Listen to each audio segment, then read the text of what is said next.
we are going to talk about it later. We're going to talk about the DA stuff, but there was a few DeAndre Ayton questions in there. We can maybe touch on that later. I'm just going to go over some final notes that I took.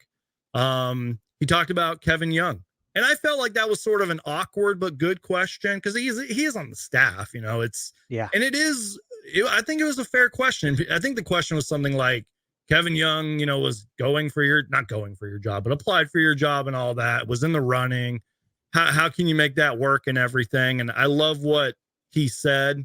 And I think this goes back to your word genuine. He was very genuine about it. He pretty much said Kevin Young's going to be a head coach in this league very soon. He knows that, and the league knows that. And that's great. It goes to show there's no headbutting there. There's no like, I'm coming for your job, Frank Vogel.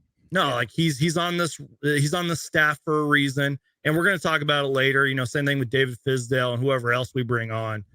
But that's good. I like that. And the fact that a head coach who's won a championship said that Kevin Young is going to be a head coach one day, that should inspire all these other, you know, Jordy Fernandez and Charles Lee and all these other guys. You know, Adrian Griffin just got a head coaching job in Milwaukee.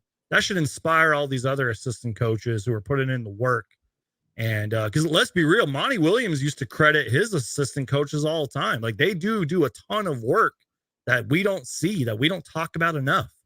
So I'm happy Kevin Young's staying on. Any thoughts on that or just anything along those lines? Yeah, I mean, I'm thrilled that Kevin Young's staying on. Obviously, Kevin Young, he probably could have applied for some other head coaching positions. Oh, yeah.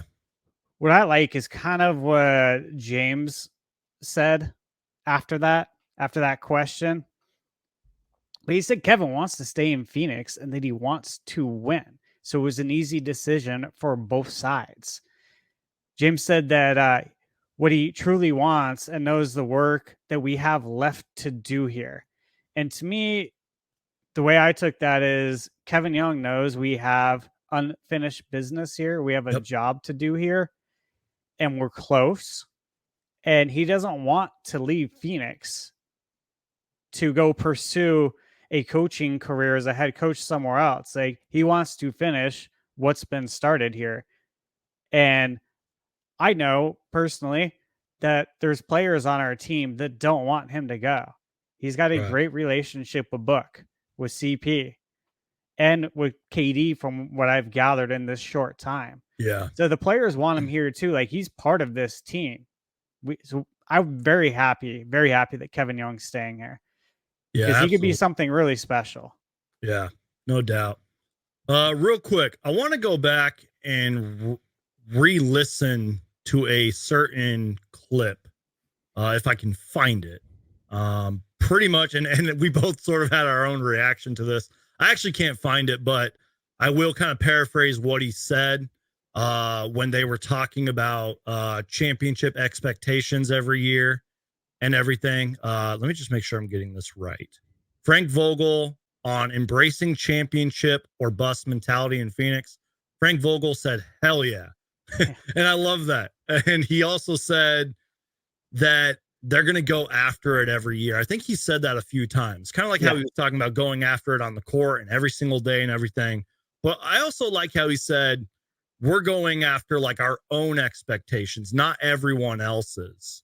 And then he also said that he hopes that they can compete for a title every year he's here. Much later. Just real quick, I really doubt David Fizdale gets a press conference. I wish we did. But I mean, you got a clip though. Yeah. It's mainly for the head coach. But yeah, we can react to a certain David Fizdale clip if you would like. And then we can really get your thoughts and your opinion on it. I'm just talking while the ad plays because I like everyone's got to make fire. that ad revenue. What were you saying? I'm sorry. I like Fizdale's fire, and we'll see it in this clip right here. Brandon and I were just talking about this. Yeah. Before we went live, but dude's got some fire. Let me just share the screen real quick, and we'll react to this. We're also going to react to something else, and then we will kind of give our final thoughts on this press conference, and then we'll talk more about the Suns off season. Yeah. And, if you want to preface this, guys, if you haven't seen this, this is from when Fizdale was the head coach of the Grizzlies in 2017 after the team lost to the Spurs in game 2 of the 2017 playoffs. And, he didn't let the officials off the hook here. So enjoy this. All right, guys, check this out. Here we go. It's unfortunate that I got a guy like Mike Conley who in his whole career has got 0 technical fouls and just cannot seem to get the proper respect from the officials that he deserves. It was a very poorly officiated basketball game. Zach Randolph, the most rugged guy in the game, had 0 free throws, but somehow Kawhi Leonard had 19 free throws. First half, we shot 19 shots in the paint, and we had 6 free throws. They shot 11 times in the paint, and they had 23 free throws. I'm not a numbers guy, but that doesn't seem to add up. Overall, 35 times we shot the ball in the paint. We had 15 free throws for the game. They shot 18 times in the paint and had 32 free throws. Kawhi shot more free throws than our whole team. Explain it to me. We don't get the respect that these guys deserve because Mike Conley doesn't go crazy. He has class, and he just plays the game. But I'm not going to let them treat us that way. I know Pop's got pedigree, and I'm a young rookie, but they're not going to rook us. That's unacceptable. That was unprofessional. My guys dug in that game and earned the right to be in that game, and they did not even give us a chance. All right, thank you. Take that for data. I love that, dude. I love that fire. I mean, hey, I love Monty, Brandon. You love Monty. I think we all love Monty, right? We all know that. How many times, though, how do we wish that maybe Monty did that in a press conference, right? After the fact? Yeah. Because hearing what Fizdale said, it's got to resonate with Suns fans, right? Like how many times do we not get to the free throw line, even though we're getting fouled and the other team's shooting exponentially more free throws? Yeah. So I appreciate that rant that he gave, and I appreciate that he just kept it real and said, I don't care. Like, I'm going to say what's up because this is the truth. And that's sort of what I'm hoping. I'm not saying Frank Vogel needs to do this every single game because it would just get old and annoying, and Frank Vogel would look like a crybaby. But that's what we kind of need more. And I think Frank Vogel has done that and will do that. He's done that in the past. He'll call out the referees. Heck, he'll probably call out his players if he has to.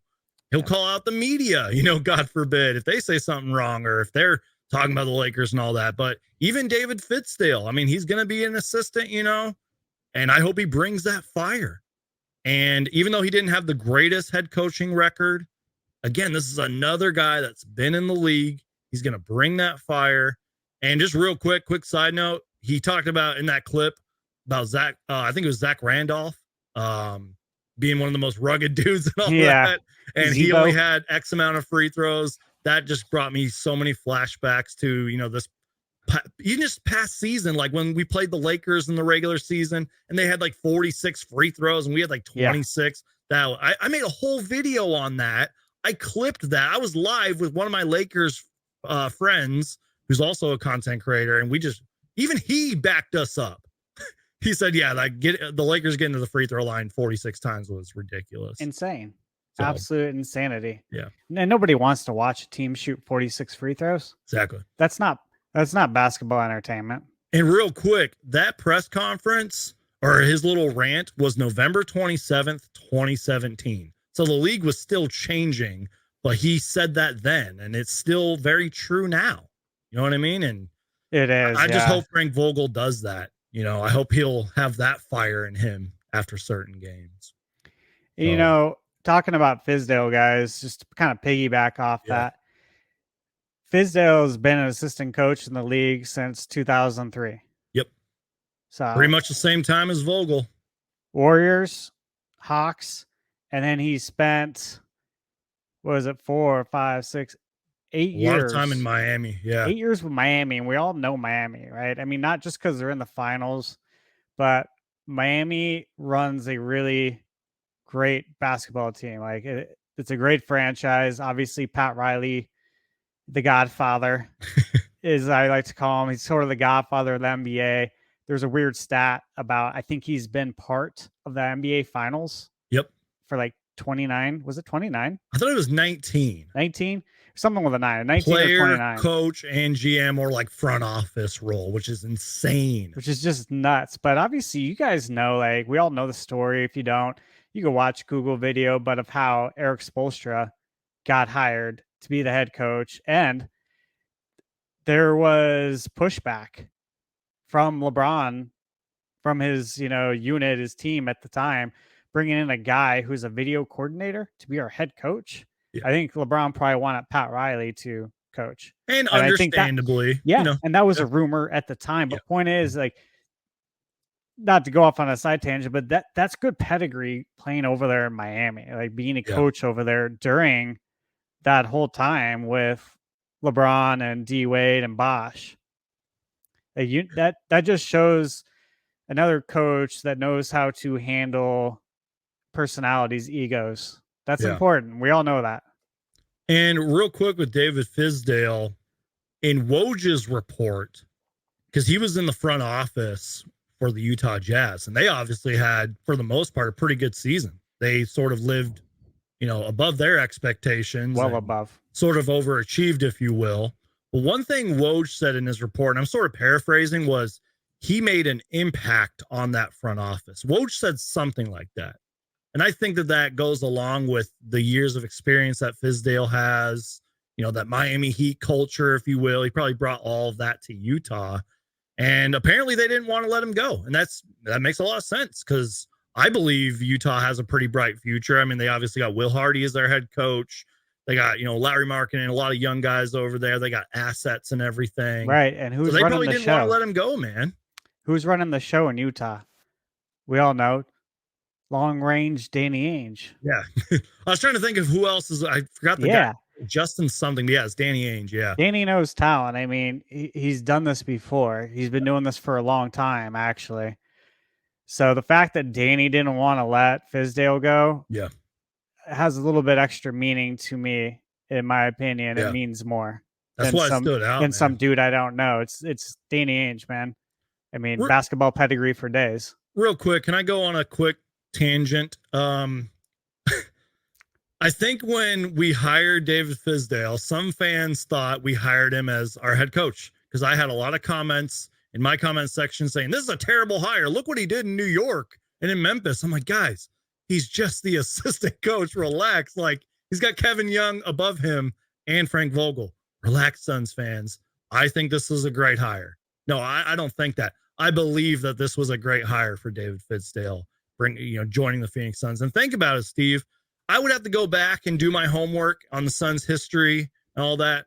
This has to be arguably our best coaching staff ever. I mean, again, we can maybe go back and look at the 92 Suns and all that and our past great teams, but this has to be one of our best coaching staffs ever. Yeah. And we're not even done yet. We got a couple other guys or women or people to hire. Right. And Vogel alluded to that I don't even have my full coaching staff yet, so I can't identify roles until I have, a full staff. But just off the top of my head, right, I can think of Paul Westphal and Cotton Fitzsimmons coaching together, right? Near and dear to a lot of Suns fans' hearts. Wasn't Lionel Hollins on that roster? Lionel Hollins was on there. Staff? Yeah. Mm-hmm. Yeah, and that was when we had our head athletic trainer that looks like Bob Ross. Yeah, know what I'm talking. Joe Prosky. Yeah. Prosk. Yeah. Yeah, good times. He could fix anybody. We could take any injured player from another team. If they came to Phoenix, he'd fix them. And the Suns Ring of Honor, by the way. Don't forget Suns fans. He's there. I love Prosky. Yep. Yeah, so I think about that coaching staff, and I think about some of the Mike D'Antoni led coaching staffs with was it Phil Weber, Alvin Gentry, Mark Averoni. Yeah. So but if you look at that, how many of those guys went on to be like head coaches or had head coaching experience? So we got Vogel, we got Fizdale, who was a head coach and assistant for about 20 years. Vogel's been doing it for about 20. And we got Kevin Young, who is a highly sought after young coach. that people want. Yep. Like some people Going are to be a saying, head dude, coach soon. yeah, like I've read stuff on Twitter. I've read some articles. They're like, you just never know. I mean, he could be like the next Spoelstra. That's what people are saying when young coaches nowadays get jobs. Like it was when Eric got his job. Like you never know. He could be the next Spoelstra. Yeah. And I'm sure you and I could spend a whole hour on what the Miami Heat are currently doing and how that franchise just always seems to get it right, man, from top to bottom. I mean, heck, I was completely sleeping on them, man. They were 40 something and 40, and they lost their first playing game, and now they're in the NBA finals, and they just stole game 2. So whatever the Miami Heat are doing, man, we need some of that in Phoenix. You know what I mean? I think a lot of it is internal belief and not caring what everyone else has to say. Because if they did, they wouldn't be where they are right now, because nobody's picked Miami. Nobody has except for them.